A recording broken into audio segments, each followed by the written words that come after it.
ओम श्री सूरभे नमः।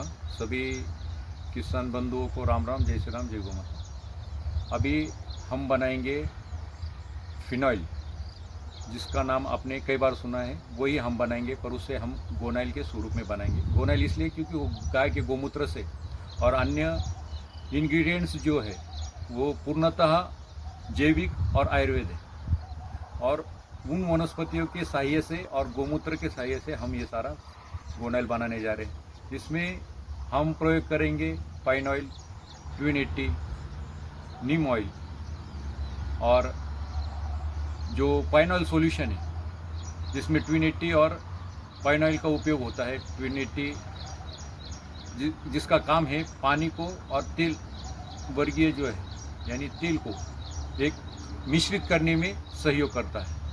उसी के साथ नीम ऑयल भी हम उसमें यूज़ करेंगे, जो कि नीम ऑयल हमें पता है कि उसमें कई सारे ऐसे तत्व हैं जो एंटी माइक्रोबियल और निर्जंतुकीकरण करने का कार्य उसके माध्यम से होता है। इसलिए फिनॉइल की जगह हमें जो बनाना है वो बनाना है गोनाइल। तो फिनॉइल में कुछ तत्व पाए गए हैं, जैसे कि BPA, बिसफिनॉल ए, और OBPC, ऑर्थोबेंजिल पैराक्लोरा। ये क्या है? तो जब पीरियड्स में पीरियड्स डिस्टर्ब हो सकते हैं इसमें, इसलिए हमें ये जो इसमें उपयोग हुआ है OBPC, इसका उपयोग हमें उसमें करना नहीं। उसी के साथ फिजिकल चेंजेस आ जाते हैं बॉडी में, कई सारे प्रकार है। परिवार के प्रत्येक सदस्य जब फ्लोर क्लीनर आप फ्लोर पर करते हो तो उस वक्त फिनॉइल का उपयोग होता है। और फिनॉइल और गोनाइल में यही अंतर है कि गोनाइल में हम वो सारे तत्व इसमें से निकालते हैं। इसलिए गोनाइल हर घर में अभी गोनाइल प्रयोग में लाया जाता है। तो गोनाइल को उपयोग करें, और फिनॉइल जो है उसको हमें इसके कारण रोकना है। अभी केमिकल फ्री फ्लोर क्लीनर इसलिए क्योंकि BIS, जो ब्यूरो ऑफ इंडियन स्टैंडर्ड्स, भारतीय कंपनी गवर्नमेंट की जो है, इसके अंतर्गत ही हम इसको बनाने जाएंगे, वही ये है। और फ्लोर क्लीनर में जैसे कि हमने कहा पाइन ऑयल, नीम ऑयल, ट्विन 80, इसका हम उपयोग करते ही है। उसी के साथ नीम ऑयल में है क्या, या फिर नीम के पत्तों में है क्या, तो हैजाडिरेक्टिन और अन्य जो तत्व है जैसे कि नीम बिसिन, अन्य कई सारे प्रकार के, तो इसका भी उपयोग हम करेंगे। पाइन ऑयल क्या काम करेगा? तो pine oil anti microbial aromatic, सुगंधित यानी सुगंधित वनस्पतियों से बना हुआ एक तत्व है, इसलिए हम पाइन ऑयल का उपयोग करेंगे। ट्विन 80 जो फूड इंग्रेडिएंट्स है उसका हम उपयोग करेंगे, और नीम काढ़ा या फिर नीम ऑयल, ये दोनों में से एक का उपयोग हम करेंगे, जिसमें गोमूत्र में वो शुद्ध तरीके से उसका एक्सट्रैक्ट हम निकाल लेते हैं। आपको पता है कि गोमूत्र में 23 प्रकार के माइक्रोन्यूट्रिएंट्स है, अन्य कई तत्व भी पाए गए हैं। उसी के साथ हम काढ़ा जो बनाएंगे उसमें नीम का और इसका उपयोग करते हैं। अभी हमने ये जो काढ़ा बनाया है इसमें केवल नीम नहीं है, ये गोमूत्र है। गोमूत्र ट्रांसपेरेंट होता है, अभी उसको उबालने के बाद इस प्रकार से वो बन जाता है।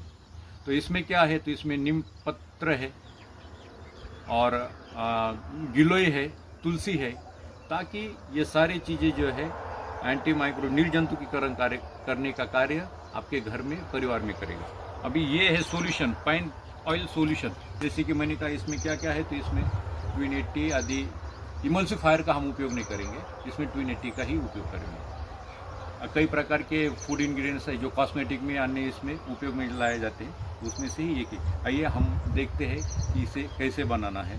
और 3 दिन का प्रशिक्षण, हर माह 3 दिन का प्रशिक्षण होता है, उसमें आप ये सारे उत्पादन अवश्य सीखें बनाना है। ये आप देखिए फिर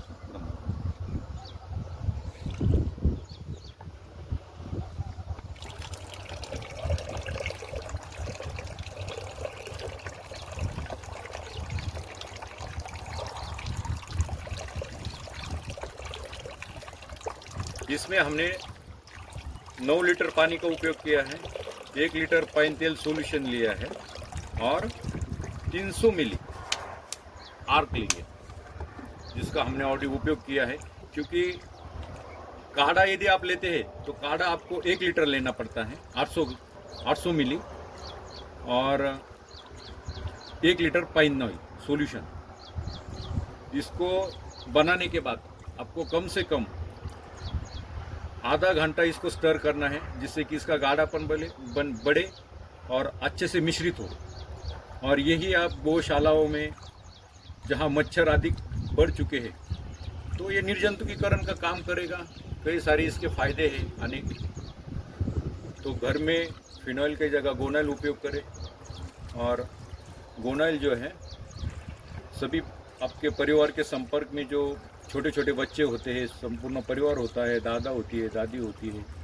अभी तो कई सारी बीमारियां बनने के लिए कोई कारण नहीं है, स्वयं ही उसके लिए जिम्मेदार है। तो ये सारी बीमारियां उससे बचने के लिए हम गौ माता के सानिध्य में बना हुआ ये गोनाइल का उपयोग करें।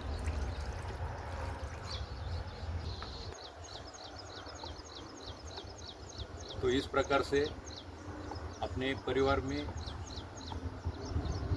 बैंकों में, हॉस्पिटल में, अन्य सभी जगह पर जहाँ जहाँ फ्लोर क्लीनर की आवश्यकता है वहाँ गोनाइल का उपयोग करें। और कई सारी जो बढ़ने वाली बीमारी है उसको हम आयुर्वेद वनस्पति के सानिध्य में या उसके माध्यम से, प्रकृति के माध्यम से स्वयं को तो ठीक कर सकते हैं, पर वो धीरे धीरे हमें पुनः अपनी ही संस्कृति की ओर लौटना पड़ेगा, जिससे कि हम निरोगी बने और इस प्रकार के उत्पादन हम अधिक से अधिक अपने गांव में, तहसील में अधिक बढ़ाएं और भारत को, स्वयं को समृद्ध और स्वदेशी बनाएं। जय हिंद, जय भारत, जय गौ माता।